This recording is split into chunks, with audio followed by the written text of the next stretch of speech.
Hey guys, today we are going to build and learn how to choose the right products for a ball python setup. The most popular snake in the country right now, in the world.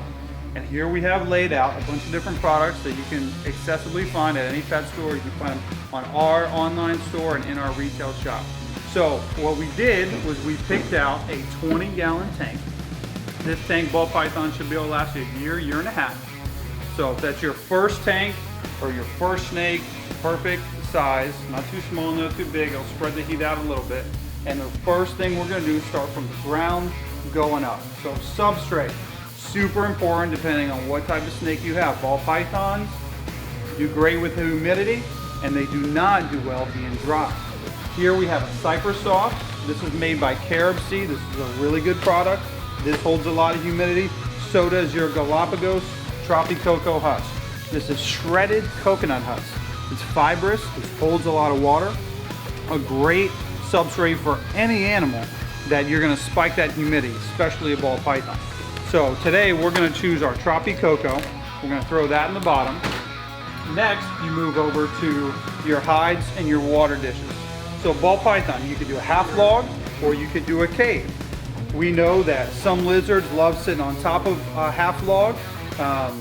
Some snakes will get underneath them, but a ball python, what do? They roll into a ball. They love to feel secure in a cave. So if you find something like this, Exoterra makes this nice hide, Zubed makes some as well, and so does Zilla. Sometimes you'll find a hide cave that has a base to it. If you want to throw some substrate in there, some moss to keep a lot of humidity, you can. But today we'll choose our cave because we know our baby ball python will be nice and secure right in their home. We're going to put that in there. Then you have water dish. So baby ball python, do we want them to be able to drink out of a dish, or do we want them to be able to get fully submerged in a dish?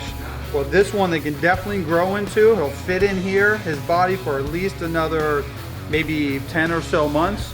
So we're going to choose this one. When he goes in the shed, he can soak his body and loosen up that skin so that he can shed in one piece.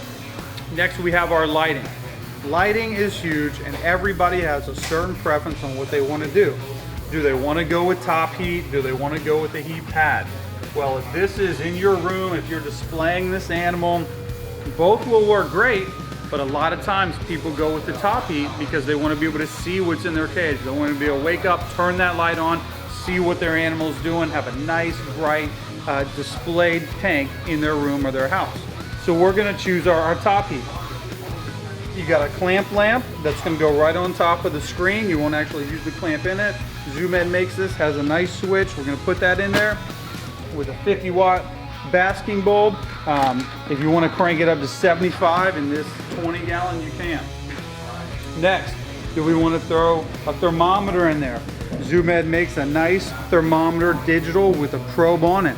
So you can move it from the hot side to the cool side. You can get the ambient temperature, you can get the basking temperature, and you can run that probe right outside the tank and set your digital reading right on top. So that's always a good option. These, most places, we sell them for $9.99. It's a great option. Digital, battery will last forever.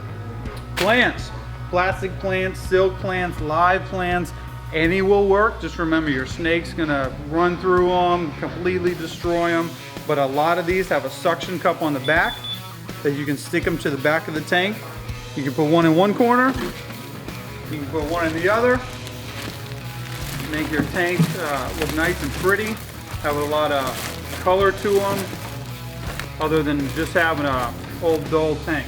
Now when you set this up, if you're going with, like this is a Zilla critter cage, this has a slide top, so we go right on top, locks in the back. Lid's not coming off unless you unlock these back here. Now, if you have a traditional tank, you can use your clamp on the side so that he's not escaping at night, but the slide top is really convenient, and you can even lock it up here if you want to. But for a 20-gallon tank, to be able to set it up like that and last a year, year and a half for your ball python, you guys will be super happy. Once you lay that substrate in the bottom, we're gonna soak it down. We always recommend people, first time you throw this substrate in there, soak it down, spike the humidity up there. Put your ball python in, turn your lights on, let them settle in, and feed them in the next few days, and then let them digest that food before you really start getting hands-on with them. But if you do a setup like this, guys, and you pick the options that you think will be best for you and best for your snake, you'll find out what he likes, what he doesn't like. But all those options are some of them are a preference, but we know that snakes love the hide caves. They love a super humid substrate instead of like a very dry aspen. If you do a bark, that'll spike the humidity up there. Your top heat will light it up big time, and if you want to do that heat pad, you can. If you don't care about, you know, the tank being nice and bright, and you might want it darker, put that heat pad right on the bottom. All are good options, guys, and very basic, simple, and easy to set up your ball python. All right, today, guys, we're going to talk about feeding live food versus frozen thawed food. Either way you feed your animal, it doesn't really matter as long as they're eating. Just know that if you feed an animal live food, when the animal gets this big, it might be eating a medium rat or a large rat. An animal this big, eating that big of a rat, when it bites it, if the rat comes around and gets a hold of the snake, your snake could possibly die, or even it's going to get scarred up regardless. If you can get them on frozen thawed when they're small, it's a lot easier to continue on with that. It's very easy. All you need to do is you're going to have some tongs, and basically a frozen rodent you put in the sink for like about 5 minutes, warm it up as hot as the water goes. You don't have to put it in the oven or anything like that. Just warm the rat up, and then make sure you squeeze it, make sure there's no ice in it. So when you squeeze it, there's no ice. Then what you do is you open the top, you grab your tongs, and you grab the rodent and you wiggle it in front of the snake. You're gonna leave it there for a couple seconds, let him smell it and everything, and once he grabs it, you want to wiggle it a little bit more, just to make sure that, because in the snake's head, they don't eat frozen thawed or dead in the wild, so they're gonna wait for it to fight a little bit. So we can see if this guy will eat right now, but we'll see. Basically, wiggle it in front of him. Wait till he smells it. Sometimes they like to eat, sometimes they don't.